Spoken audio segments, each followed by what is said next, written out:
Yo YouTube, welcome back to another video. And yeah, we got the trait strat for tournament 73. We did manage to get 2720.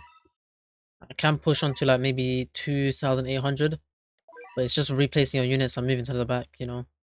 I did not bother doing that because you would end up dying to the way 40 boss regardless. And you can't really replace Griffith in a actual way unless you flip him bring Todo, so there's nothing you can do about replacing Griffith. And he is like such a great unit because flipping 500% buff units, so he's getting like 5 million damage per hit. But yeah, on top of that, Shanks is just so powerful. Paired up with of course, Dofi, protecting your units and also applying wanted. Then Reze, she's just a bomb in DPS or high DPS. There is a reason she's like top 3 on the DPS charts. And yeah, in terms of the team setup, this way is Urza's Memoria does not matter at all. I just left my old one that I had on it. It does not matter at all. And then all the units you see, Frozen Admiral, Frozen Admiral, Frozen Admiral, Frozen Admiral. And then yeah, my Shanks is a Deadeye one, so you got Deadeye, Divinity, Jack of all, Jack of all, Jack of all. And since we're always attacking a wanted enemy, we're getting 30% more damage to wanted enemies. And in terms of the familiars we're running, I've got a Burb on my Shanks with high crit damage, good range and good damage. A Burb on my Griffith with damage, range, of course, just all round Burb. Then on my Dio I got this one with range and damage and crit damage. Then since Reze's primed effect can't actually crit, I just gave it a C3 Doctor. It has like high range and high damage. Then Urza I gave a Fu 14.2%. And then for my Dofi I gave this bird with 29, 27, 24, 36. And yeah, that's pretty much it for the setup. Let's just get into the run and good luck. So yeah, as you can see back here we're placing our Griffith. If you guys have less range on your bird or whatever familiar you are using, you can place him slightly in front past this pathing, so like on the other side of the pathing, so he's hitting further. But you can see we're placing him back here and he has a lot of range. Bro, look how much range he has. He has like 100 range, bro. It's so stupid. And on top of that, he's also flipping 500% buff units, so he's having so much extra damage as well. And yeah, don't mind what I'm doing there, I'm just low-key just...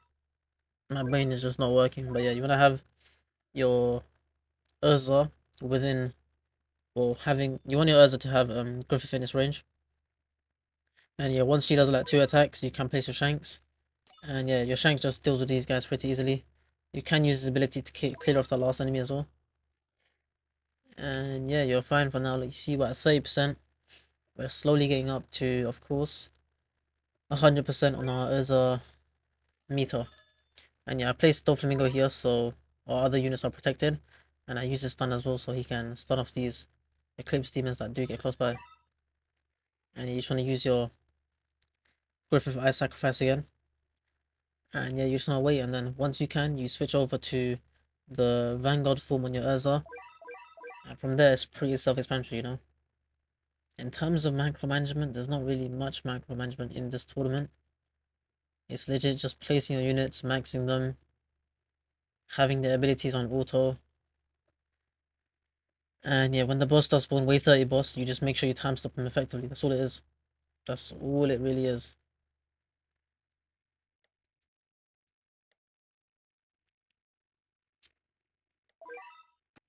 So you'll see what I mean. It's not too hard to follow. But you see, you look at Griffith's damage, 4.38 million, 100.7 range. And yeah, he has a lot of like, his damage, his DPS over there is nice.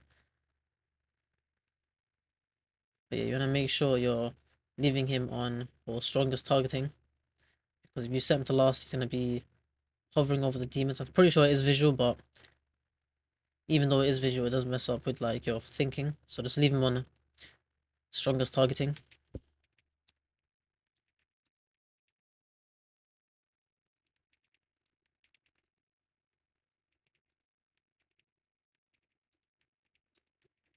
And yeah, you can see for the most part of this run, it's just going to be, I want to say AFK, but yeah, it's just like very slow. You don't have to do much. So now I'm just placing my units, getting them in the actual positions. You see I have Dofi over here. So the edge of his range is on the path. On that little path on the left. And then the edge of Shanks' range is barely missing the path. And then Rezi's range is barely missing the path as well. And yeah, the unit you do want to upgrade this time round for the first unit is our Dofi. And I'm setting my Griffith to strongest. And you can see just maxing our Dofi, getting as much upgrades as we can. We do get him over to like upgrade 11, now 12. But yeah, once the boss does get in your range, you want to be using your stuns, so you can stun it, of course, and then apply wanted through your stun. And from here, you just want to kill off this boss. It shouldn't be too bad. You have a lot of range in your Griffith, so even if the boss does leak, you have a lot of time to kill it off. So you just want to keep putting upgrades into your Dofi, and when you can use the Shanks' ability to stun it off. And yeah, from here it should just die off. Make sure you send your Griffith to bosses, because when the boss does become weak, he's gonna be targeting the mobs at the back. But you can see this boss, he dies off. She dies off pretty easily, so it's not really hard at all.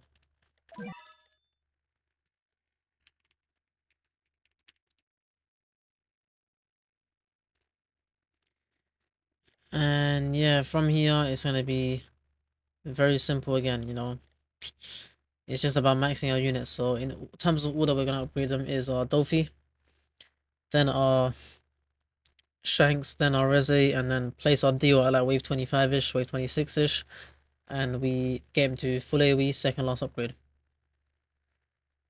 So you can see I haven't used my Dofi ability yet, but we're gonna use it soon, and it's gonna allow us to have full uptime on our attacks, because as you do know, he applies wanted through tentacles. And those tentacles are going to be spawning exactly on the edge of our range. You see, 2 tentacles on the edge of our range. That's the reason why I placed all our units this far back.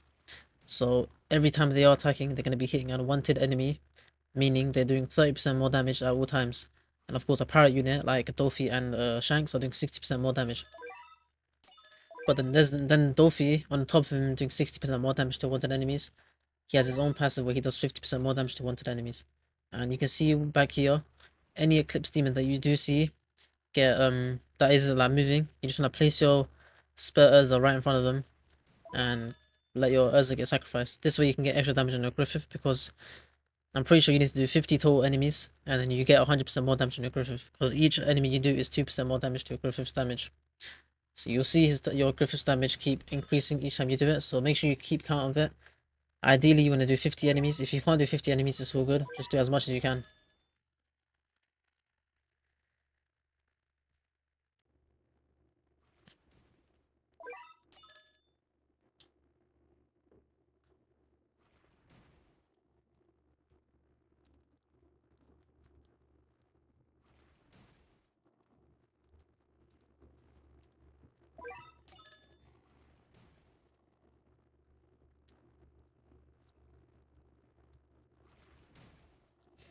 But yeah, you can see all the enemies have wanted, so yeah, luckily enough, not luckily enough, but it's calculated to the point where at all times they're always saying I wanted enemy.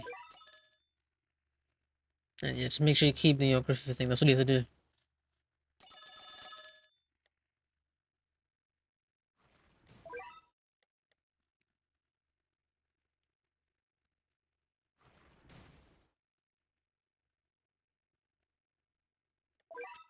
And yeah, this Denji boss saved my Shanks' stun for him, but you can see regardless or not, I would have killed him regardless. He's a pretty easy boss. But yeah, the wave 30 bosses does work. That is where it gets slightly difficult, but even then you should kill it off pretty easily.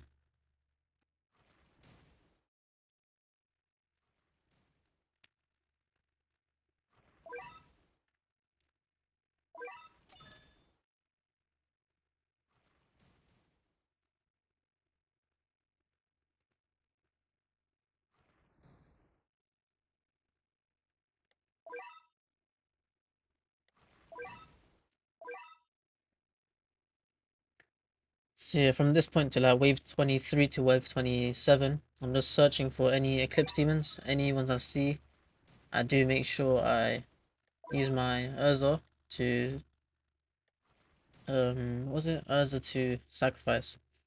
But one thing that you want to note is that make sure you don't place your Urza within Dolphy's range. Because if you do that, you guys know what happens. Your unit becomes unsellable and then yeah, you basically lose out. a placement for Urza, because you won't be able to use it to replace. Yeah, wave 27, after I loop around this building, you'll see me place my Dolphin, not my Dolphin, my Dio, because the enemies do start leaking quite bad. And yeah, you're gonna have your Griffith set to strongest, by the way, strongest targeting.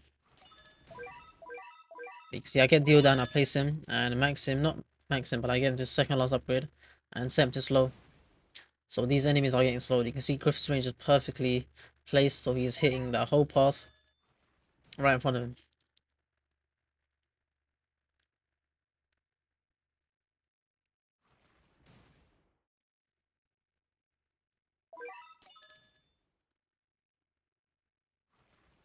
Yeah, you can see Griffith's damage is like 5.09 million. It's a lot of damage, you know.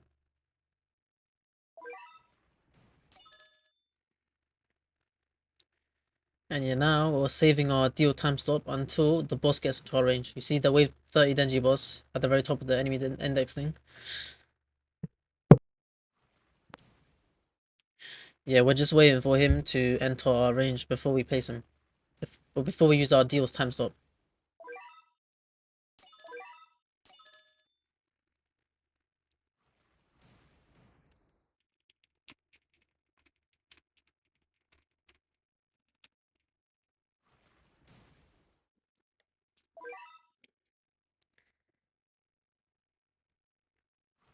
So yeah, now we're just waiting until the boss gets in our range. So make sure you set your deal to boss's targeting.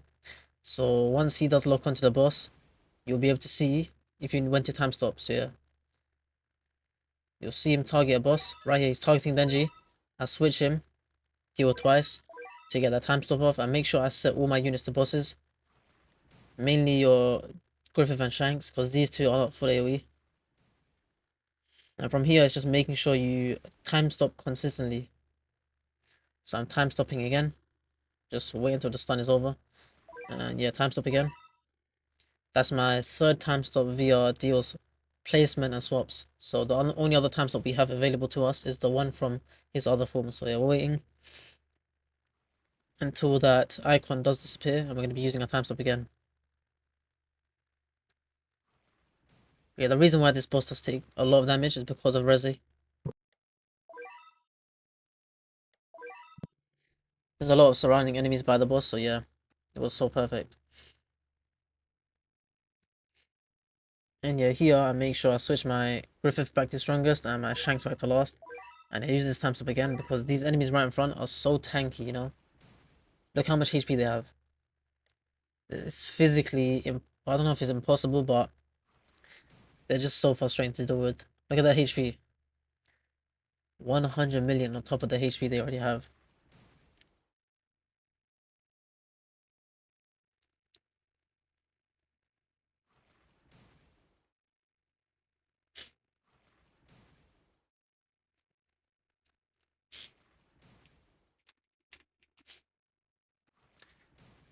But yeah, you want to make sure your Shanks is set to strongest again or the last.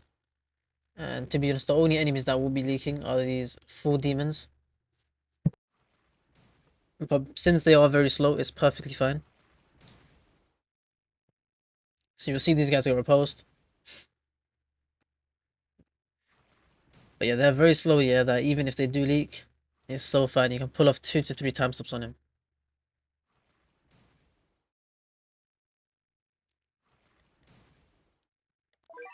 So to make sure you keep doing your time stops whenever you can.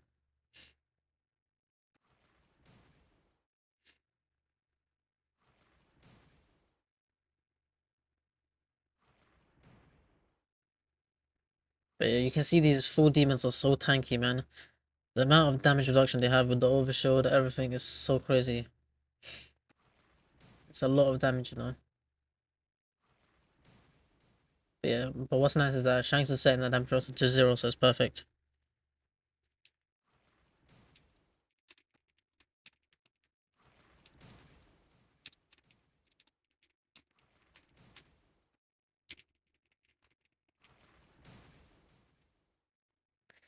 But yeah, at wave 41-ish, you can see the next boss that does spawn is the Makima, and she's pretty fast, so Yeah, we're not gonna really kill her. We don't stand a chance of killing her, so it's just about making sure we stall these enemies. I guess you could say we could stall these enemies, but maximizing our kills within this as the front is more important because the leaks we have are pretty much unkillable. So there's no point really following them. That's why I was saying if you want to follow them, I guess you could follow them, but I don't think it will help that much.